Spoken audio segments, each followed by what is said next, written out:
പ്രതികാരം വീട്ടുന്ന കാറ്.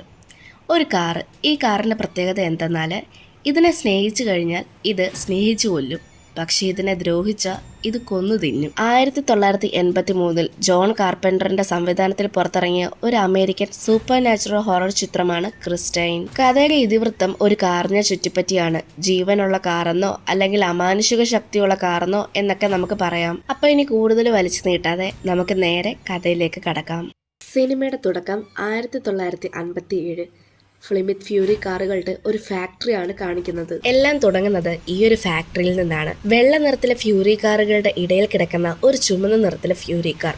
ഇതാണ് ഈ സിനിമയിലെ കഥാപാത്രം. സിനിമയുടെ തുടക്കത്തിൽ ഈ ചുമന്ന നിറത്തിലെ ഫ്യൂരി കാറിന്റെ മെക്കാനിസം ഒക്കെ കറക്റ്റായിട്ട് വർക്ക് ചെയ്യുന്നോ എന്ന് അറിയാൻ വേണ്ടി മെക്കാനിക്ക് വന്ന് ചെക്ക് ചെയ്യുകയാണ്. ആദ്യത്തെ മെക്കാനിക്ക് വന്ന് കാറ് ചെക്ക് ചെയ്തുകൊണ്ടിരിക്കുന്ന സമയത്ത് അതിന്റെ ബോണറ്റ് വന്ന് അയാളുടെ കയ്യിൽ വീണ് അയാളുടെ കൈ ഹാഫായിട്ട് കട്ടായി പോകും. ഇനി എന്തായാലും ആ മെക്കാനിക്കിന് കാറിന്റെ കാര്യങ്ങളൊന്നും ചെക്ക് ചെയ്യാൻ ഇപ്പോഴേ പറ്റില്ല. അപ്പോൾ അടുത്ത മെക്കാനിക്ക് വരും. അയാൾ കയറി കാറിനുള്ളിൽ ഇരുന്ന് ഓരോ കാര്യങ്ങൾ ചെക്ക് ചെയ്തുകൊണ്ടിരിക്കുകയാണ്. ഈ സമയം കയ്യിലുണ്ടായിരുന്ന സിഗരറ്റിന്റെ ആഷ് കാറിനകത്ത് അദ്ദേഹം തട്ടിയിടും. ആഷ് കാറിനകത്ത് വീഴുന്നത് മാത്രമേ കാണിക്കുന്നുള്ളൂ. പിന്നീട് അടുത്ത സീനിൽ ആ കാറിന്റെ ഡോറ് വേറൊരാൾ വന്ന് തുറക്കുന്ന സമയത്ത് ഇയാളുടെ ഡെഡ് ബോഡിയാണ് താഴേക്ക് വീഴുന്നത്. പിന്നീട് 20 വർഷം ശേഷമുള്ള രംഗമാണ് നമ്മളെ കാണിക്കുന്നത്. 20 വർഷം പിന്നിട്ടു. പക്ഷെ ആ ചുമന്ന നിറത്തിലുള്ള ഫ്യൂരി കാറിനെ മാത്രം വാങ്ങാൻ ആരും തയ്യാറാകുന്നുണ്ടായിരുന്നില്ല. ആ വർഷങ്ങളിലൊക്കെ മറ്റു കൂടെ ഉണ്ടായിരുന്ന ഫ്യൂരി കാറൊക്കെ നല്ല രീതിയിൽ കച്ചവടം നടന്നു പോയി. എന്നാൽ ഈ ഒരു ചുമന്ന കാർ വാങ്ങുന്നവർക്ക് മാത്രം എപ്പോഴും പ്രശ്നങ്ങൾ മാത്രമേ ഉണ്ടായിരുന്നുള്ളൂ. അങ്ങനെ അവസാനം ഈ ഒരു കാറിനെ മാത്രം ആർക്കും വേണ്ടാതെയാകും. പിന്നീട് നമ്മളെ ആർണി എന്ന് പറയുന്ന നമ്മുടെ സിനിമയുടെ നായകനെയാണ് കാണിക്കുന്നത്. ആർണി ഹൈപ്പർ ആക്റ്റീവ് ആയിട്ടുള്ള എന്നാൽ മറ്റുള്ളവർക്ക് മണ്ടനാണെന്ന് തോന്നിക്കുന്ന തരത്തിലുള്ള ഒരു ക്യാരക്ടറുള്ള വ്യക്തിയാണ്. ഇക്കാരണങ്ങൾ കൊണ്ട് തന്നെ ആർണിയെ സ്കൂളിൽ എപ്പോഴും മറ്റു കുട്ടികൾ ബുള്ളി ചെയ്യാറുണ്ട്. അന്നേരമൊക്കെ ആർണിക്ക് കൂടെ സപ്പോർട്ടായി നിൽക്കുന്നത് ഡെന്നിസ് എന്ന് പറയുന്ന അവന്റെ ബെസ്റ്റ് ഫ്രണ്ടാണ്. അവന്റെ എല്ലാ കാര്യങ്ങൾക്കും എപ്പോഴും അവന്റെ കൂടെ ഉണ്ടാവാറുണ്ട്. സ്കൂളില് എന്നും രാവിലെ രണ്ടുപേരും ഒന്നിച്ചാണ് പോകുന്നത്. ഡെന്നിസ് അവന്റെ കാറ് കൊണ്ട് ആർണിയെ വിളിക്കാനായിട്ട് വരും. എന്നിട്ട് രണ്ടുപേരും ഒന്നിച്ചാണ് സ്കൂളിലെത്തുന്നത്. മിക്ക ദിവസങ്ങളിലും ആർണി സ്കൂളിലെത്തുന്ന സമയത്ത് അവനെ മറ്റു കുട്ടികളൊക്കെ ബുള്ളി ചെയ്യാറുണ്ട്. എന്നത്തെ പോലെ ഇന്നും സ്കൂളിലെത്തുന്ന സമയത്ത് അവനെ മറ്റു കുട്ടികൾ ബുള്ളി ചെയ്യുകയും കളിയാക്കുകയും ഒക്കെ ചെയ്യും. അന്നേരമൊക്കെ അവനെ സപ്പോർട്ട് ചെയ്ത് നിൽക്കുന്നത് ഡെന്നിസ് മാത്രമാണ്. എന്നത്തെ പോലെ സ്കൂളിലെ എല്ലാ പ്രശ്നങ്ങളും കഴിഞ്ഞതിന് ശേഷം രണ്ടുപേരും തിരികെ വീട്ടിലേക്ക് പോകുന്ന സമയത്ത് ഒരു വീടിന്റെ മുറ്റത്ത് യൂസ്ഡ് കാറ് സെയിലിന് കൊടുക്കാൻ ഇട്ടിരിക്കുന്നു. ആ യൂസ്ഡ് കാറ് ഫ്ലിമിത് ഫ്യൂരി ആണ്. സിനിമയുടെ തുടക്കത്തിൽ കാണിച്ചപ്പോൾ ഉണ്ടായിരുന്ന അതേ കോലത്തിലായിരുന്നില്ല ഇപ്പോൾ ആ കാർ ഉള്ളത്. കാരണം അത് തുരുമ്പിച്ച് അഴുക്ക് പറ്റി അതിന്റെ പല പാർട്സും ഇളകി കിടക്കുകയായിരുന്നു. പക്ഷെ ആർണിക്ക് ആ കാർ കണ്ടപ്പോൾ തന്നെ ഇഷ്ടപ്പെട്ടു. ഡെന്നിസിനെ വിളിച്ചുകൊണ്ട് ആർണി ആ കാറിന്റെ അടുത്തേക്ക് പോകും.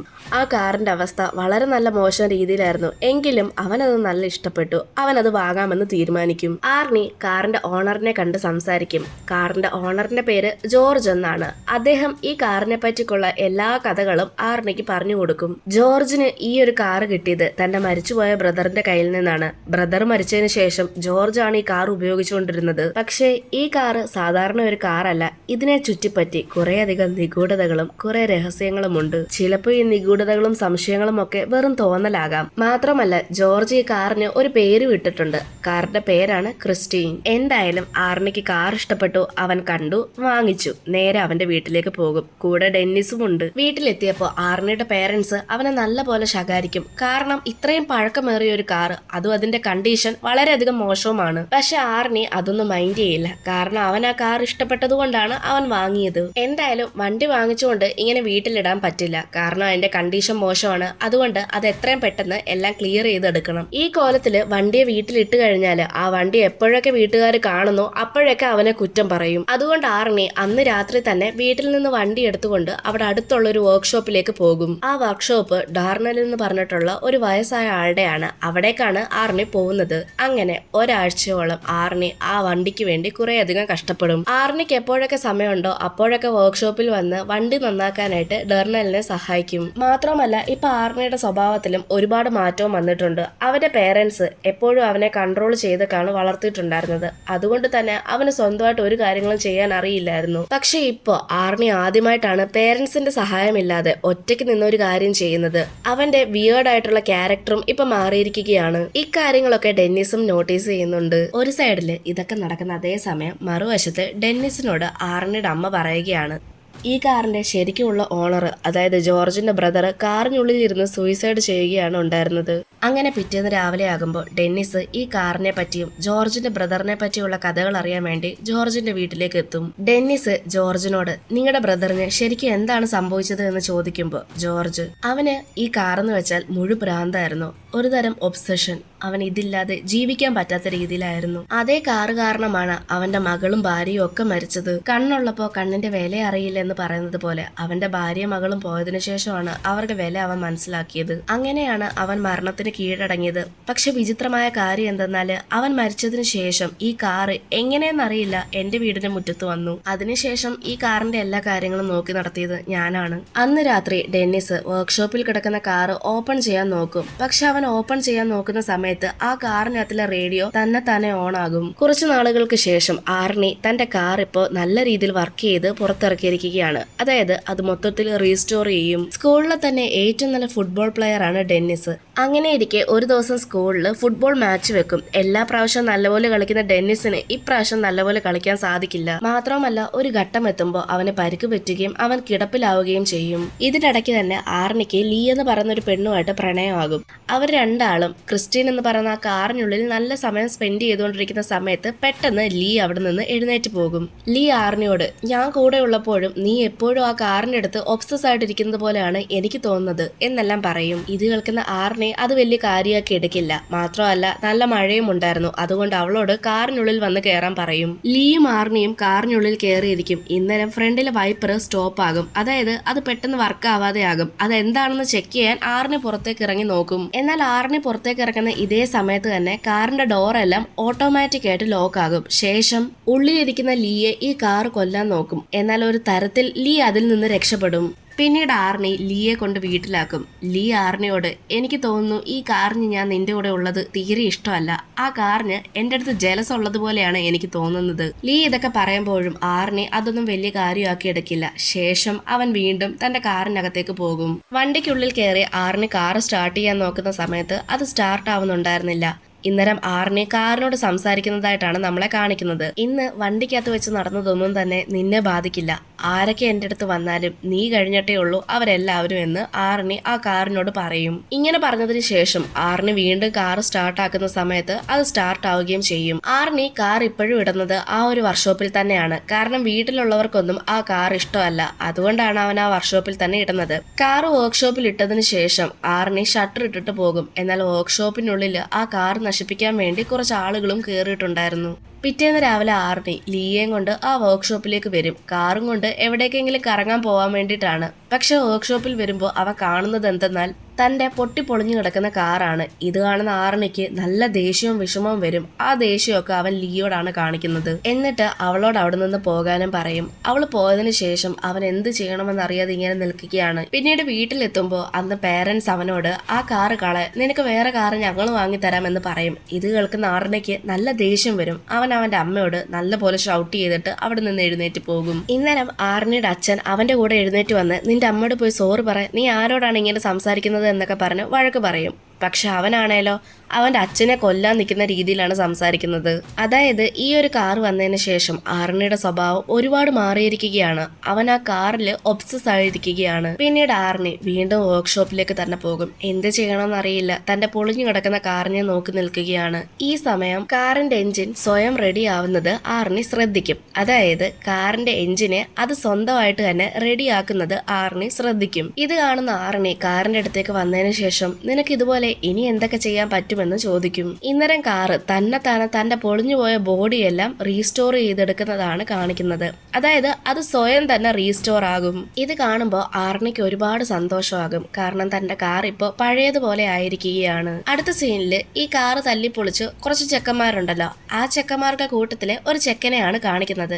ഈ ചെക്കൻ റോഡിലൂടെ നടന്നു പോകുന്ന സമയത്ത് ക്രിസ്റ്റീൻ അവിടേക്ക് വരും. ക്രിസ്റ്റീനെ കാണുമ്പോൾ ഈ ചെക്കൻ വിചാരിക്കുന്നത് ആ വണ്ടിക്കുള്ളിൽ ആർണി ഉണ്ടെന്നാണ്. എന്നാൽ ശരിക്കും വണ്ടിക്കുള്ളിൽ ആരും ഉണ്ടായിരുന്നില്ല. തന്നെ ദ്രോഹിക്കാൻ ശ്രമിച്ച ആ ചെക്കനെ കൊല്ലാൻ വേണ്ടിയിട്ടാണ് ക്രിസ്റ്റീൻ വന്നത്. അങ്ങനെ കുറെ നേരം അവനെ ചേസ് ചെയ്ത് അവസാനം ആ ചെക്കനെ ക്രിസ്റ്റീൻ കൊല്ലും. പക്ഷെ ഇക്കാര്യങ്ങളൊന്നും ആർണിക്ക് അറിയില്ല. ന്യൂസും പോലീസും ഒക്കെ വന്നപ്പോഴാണ് ഇതെല്ലാം അറിയുന്നത്. അടുത്ത ദിവസം രാത്രിയായപ്പോ വീണ്ടും ആ ചെക്കന്മാരുടെ കൂട്ടത്തിലെ രണ്ടുപേരെയാണ് കാണിക്കുന്നത്. ഇവര് കാർ ഓടിച്ചു പോകുമ്പോ ഇവരുടെ കാറിന്റെ ബാക്കില് ഒരു കാറ് ഫ്ലാഷ് അടിച്ച് ചേസ് ചെയ്ത് വരികയാണ്. ഇവര് റിവേഴ്സ് ഇടുമ്പോഴോ ആ കാറും റിവേഴ്സ് പോകും. ഇവര് മുൻപോട്ട് പോകുമ്പോഴോ ആ കാറും പുറകെ വരും. ഇത് കാണുന്ന ആ രണ്ട് ചെക്കന്മാരും ഇറിറ്റേറ്റ് ആയി ഒരു പമ്പിലേക്കാണ് പോയി കയറുന്നത്. അവിടെ വന്ന് ഈ പുറകെ വരുന്ന ആളുമായിട്ട് ഫൈറ്റ് ചെയ്യാൻ തീരുമാനിക്കും. ഇന്നരം അവരോടൊപ്പം ആ ക്രിസ്റ്റീൻ എന്ന് പറയുന്ന കാറും വേഗത്തിൽ വരുന്നുണ്ട്. കാറ് കണ്ടപ്പോൾ ഇവര് വിചാരിക്കുന്നത് അതിനകത്ത് ആർണി ഉണ്ടെന്നാണ്. അവര് ചെയ്ത കാര്യം അറിഞ്ഞ് ആർണി അവരോട് ഫൈറ്റ് ചെയ്യാൻ വന്നതാണെന്ന് ആ ചെക്കന്മാര് കരുതും. എന്നാൽ ശരിക്കും അതിനകത്ത് ആർണി ഉണ്ടായിരുന്നില്ല. ക്രിസ്റ്റീൻ ഈ ചെക്കന്മാർ ഒതുക്കിയിട്ടേക്കുന്ന അവമാർഗ കാറിലേക്ക് വന്നിടിക്കും. ആദ്യത്തെ പ്രാവശ്യം ഇടിക്കുമ്പോൾ അതിന് ഒരുപാട് ഡാമേജ് വരില്ല. അതുകൊണ്ട് ക്രിസ്റ്റീൻ വീണ്ടും അതിനെ ഇടിക്കും. അങ്ങനെ ഇടിച്ചിടിച്ച് അവസാനം പമ്പിനുള്ളിലേക്ക് അതിനെ കയറ്റും. അങ്ങനെ പമ്പിലെ പെട്രോൾ എല്ലാം ലീക്കായി കാറിൽ കയറി തീ പിടിക്കും. സ്പോട്ടിൽ തന്നെ ആ ചെക്കന്മാരിലുണ്ടായിരുന്ന രണ്ടുപേര് മരിക്കും. അതായത് ഒന്നാ കാറിലുണ്ടായിരുന്ന ചെക്കനും ഒന്നാ പമ്പിലുള്ള ചെക്കനുമാണ്. ആ പമ്പിലുള്ള ചെക്കൻ ഇവർക്ക് കൂട്ടത്തിലുള്ള ആളാണ്. ഇനി ആകെ അവശേഷിക്കുന്നത് ഈ ഒരുത്തം മാത്രമാണ്. ഇവനെ കൊല്ലാനായിട്ട് ക്രിസ്റ്റീൻ പുറകെ വരും. അങ്ങനെ അവസാനം അവനെയും തന്റെ ദേഹത്തൂടെ കത്തുന്ന തീ ഉപയോഗിച്ച് തന്നെ ക്രിസ്റ്റീൻ കൊല്ലും. അടുത്ത സീനില് ക്രിസ്റ്റീൻ ഒറ്റയ്ക്ക് ഗ്യാരേജിലേക്ക് വന്ന് കയറുകയാണ്. ഈ സമയം ഗ്യാരേജിന്റെ ഓണർ, അതായത് ആ വർക്ക്ഷോപ്പിലുണ്ടായിരുന്ന ആ പ്രായമായ ആള് വന്ന് നോക്കുമ്പോൾ കത്തിക്കരിഞ്ഞ രീതിയിലാണ് വണ്ടി വന്ന് കയറിയിരിക്കുന്നത്. അപ്പൊ വണ്ടിക്കുള്ളിൽ ആരോ ഉണ്ടെന്ന് കരുതി ഒരു ഗണ്ണും എടുത്തുകൊണ്ട് അയാൾ ആ ഡോറ് തുറന്ന് വണ്ടിക്കകത്തേക്ക് കയറും. ഈ അവസരം മുതലാക്കിക്കൊണ്ട് ക്രിസ്റ്റീൻ അയാളെ വണ്ടിക്കുള്ളിൽ വെച്ച് കൊല്ലും. പിറ്റേന്ന് രാവിലെ ആകുമ്പോൾ പോലീസും ഇൻവെസ്റ്റിഗേറ്റേഴ്സ് ഒക്കെ വന്ന് എല്ലാം ചെക്ക് ചെയ്ത് നോക്കുകയാണ്. വണ്ടിയാണേലോ ഇപ്പൊ വീണ്ടും പഴയതുപോലെ റീസ്റ്റോർ ആയിരിക്കുകയാണ്. അതായത് ആ വണ്ടിക്ക് ഒരു പോറല് പോലും ഉണ്ടായിരുന്നില്ല. എല്ലാവരും വിചാരിക്കുന്നത് അയാൾ സൂയിസൈഡ് ചെയ്തതാണെന്നാണ്. കാരണം കയ്യിലൊരു ഗണ്ണും ഉണ്ടായിരുന്നു. പിന്നെ മാത്രമല്ല അവർക്ക് വേറെ തെളിവുകളോ കാര്യങ്ങളോ ഒന്നും തന്നെ കിട്ടിയിട്ടുമില്ല. ഇതൊക്കെ കാണുന്ന ആർണിക്ക് ക്രിസ്റ്റീനാണ് ഇതെല്ലാം ചെയ്തത് എന്ന് തോന്നും. അടുത്ത സീനില് ഹോസ്പിറ്റലിലായിരുന്ന ഡെന്നിസ് ഇപ്പൊ തിരികെ വീട്ടിലേക്ക് വന്നിരിക്കുകയാണ്. ഡെന്നിസിനെ കാണാൻ അവിടേക്ക് ലീയും വരും. ലീ ഡെന്നിസിനോട് ക്രിസ്റ്റീനെ ആർണിയെ പറ്റി കുറെ കാര്യങ്ങൾ പറയും. അതായത് അവർ രണ്ടാളും എപ്പോഴൊക്കെയാണ് ഒന്നിച്ചുള്ളത് അപ്പോഴൊക്കെ ക്രിസ്റ്റീൻ വല്ലാത്ത രീതിയിലാണ് പെരുമാറുന്നത്. അതായത് ആ കാറിന് ഞങ്ങൾ ഒന്നിച്ചിരിക്കുന്നത് ഇഷ്ടമല്ലാത്തതുപോലെ. മാത്രമല്ല ആർണിയുടെ സ്വഭാവത്തിലും ഒരുപാട് മാറ്റം വന്നിട്ടുണ്ട്. അവനെ ആ കാർ കൺട്രോൾ ചെയ്യുന്നത് പോലെയാണ് എനിക്ക് തോന്നുന്നത്. അടുത്ത സീനിൽ കാണിച്ചിരിക്കുന്നത് കൂട്ടുകാരൻ തിരിച്ചു വന്ന സന്തോഷത്തില് ആർണി കൂട്ടുകാരനെ വിളിച്ചുകൊണ്ട് ചുമ്മാ ഒന്ന് റൈഡിന് പോകാമെന്ന് വിചാരിക്കും. ഡെന്നിസ് ആദ്യം പോകാൻ തയ്യാറാകില്ലെങ്കിലും ആർണി കുറെ വട്ടം വിളിക്കുന്നത് കൊണ്ട് പോകും. ഡെന്നിസിന് ആ വണ്ടിക്കകത്ത് കയറി ഇരുന്നപ്പോ തൊട്ട് ആകെ ഒരു അസ്വസ്ഥതയാണ്. ആർണി ആണേല് ഹൈ സ്പീഡിലാണ് പോകുന്നത്. അതായത് ലിമിറ്റും ക്രോസ് ചെയ്താണ് പോകുന്നത്. ആർണി ഡ്രിങ്ക്സ് കഴിച്ചുകൊണ്ടാണ് വണ്ടി ഓടിക്കുന്നത്. ഇടയ്ക്കൊക്കെ സ്റ്റിയറിംഗിൽ കൈയും വെക്കാതെ വണ്ടി ഓടിക്കും. ഇതൊക്കെ കാണുന്ന ഡെന്നിസിന് ആകെ പേടിയാകും. മാത്രമല്ല ഇതൊക്കെ കാണുന്ന ഡെന്നിസിന് മനസ്സിലാകും ആർണിയെ ഈ കാർ കൺട്രോൾ ചെയ്യുകയാണെന്ന്. ആർണി ഡെന്നിസിനോട് ഒരു ഭ്രാന്തനെ പോലെ ഞങ്ങളുടെ രണ്ടുപേരുടെ ഇടയിൽ ആർക്കും വരാൻ സാധിക്കില്ല എന്നെല്ലാം പറഞ്ഞ് മറ്റുള്ള വണ്ടിക്ക് നേരെയൊക്കെ വണ്ടി ഓടിക്കും. തന്റെ കൂട്ടുകാരന്റെ ഈ അവസ്ഥ കണ്ടിട്ട് ഡെന്നിസിനാണേല് എന്ത് ചെയ്യണമെന്നും അറിയില്ല. പിറ്റേന്ന് രാവിലെ ഡെന്നിസ് ആർണി ഇല്ലാത്ത സമയത്ത് കാറിൽ വന്നൊക്കെ കുറച്ച് കാര്യങ്ങൾ നോട്ട് ചെയ്തു വെക്കും. അതായത് രാത്രിയാകുമ്പോൾ ആ ഒരു വർക്ക്ഷോപ്പിൽ എന്നെ മീറ്റ് ചെയ്യാൻ വരണമെന്നാണ് അതിൽ എഴുതിയിട്ടുണ്ടായിരുന്നത്. ശരിക്കും പറഞ്ഞാൽ അത് ആർണിക്ക് വേണ്ടി കൊണ്ടായിരുന്ന നോട്ടായിരുന്നില്ല, അത് ക്രിസ്റ്റീന് വേണ്ടിയുള്ള നോട്ടായിരുന്നു. രാത്രിയാകുമ്പോൾ ലീയും ഡെന്നിസും ആരും കാണാതെ ആ ഗ്യാരേജിനുള്ളിലേക്ക് വരും. ആരും കാണാതെ എന്ന് പറയുമ്പോൾ ക്രിസ്റ്റീൻ കാണാതെയാണ് ഗ്യാരേജിനുള്ളിലേക്ക് കയറുന്നത്. ശേഷം ആ ഗ്യാരേജിലുണ്ടായിരുന്ന ഒരു ബുൾഡോസറിനുള്ളിൽ ഡെന്നിസും ലീയും കൂടി കയറിയിരിക്കും. എന്നിട്ട് അത് ഓൺ ആക്കുകയും ചെയ്യും. അതെന്തിനെന്നാൽ ആ ക്രിസ്റ്റീൻ എന്ന് പറഞ്ഞ കാറിനെ നശിപ്പിക്കാൻ വേണ്ടിയിട്ടാണ്. എന്നാൽ ഇവര് വരുന്നതിന് മുൻപ് തന്നെ ക്രിസ്റ്റീൻ എന്ന് പറഞ്ഞിട്ടുള്ള ആ കാറ് അവിടെ ഉണ്ടായിരുന്നു. അതവിടെ ഒളിച്ചു കിടക്കുകയായിരുന്നു. കാറിനുള്ളിൽ ഇപ്രാവശ്യം ആർണിയുമുണ്ട്. ആർണിയെ പൂർണ്ണമായിട്ടും ആ ഒരു കാറ് ഇപ്പൊ കൺട്രോളിലാക്കിയിരിക്കുകയാണ്. മാത്രവുമല്ല ആ കാറ് ലീയെ കൊല്ലാനായിട്ട് വരും. തലനാരിക്കാണ് ലീ ആ കാറിന്റെ കയ്യിൽ നിന്ന് രക്ഷപ്പെട്ടത്. പക്ഷെ കാറിന്റെ സ്പീഡ് കാരണം കാറിന്റെ ഗ്ലാസ് പൊട്ടി ആർണി വെളിയിലേക്ക് വരും. മാത്രമല്ല ആർണിക്ക് നല്ല രീതിയിൽ പരിക്കും പറ്റും. അവസാന ശ്വാസത്തിൽ ആർണി തന്റെ കാറിനെ ഒന്നും കൂടി തൊട്ടതിനു ശേഷം മരിക്കും. ഒരു നിമിഷത്തേക്ക് ക്രിസ്റ്റീനും വിഷമമാകും. പക്ഷെ പിന്നീട് ക്രിസ്റ്റീൻ ലീയെ കൊല്ലാനായി പോകും. കാരണം അവള് കാരണമാണ് ആർണി മരിച്ചത് എന്നാണ് ക്രിസ്റ്റീൻ കരുതുന്നത്.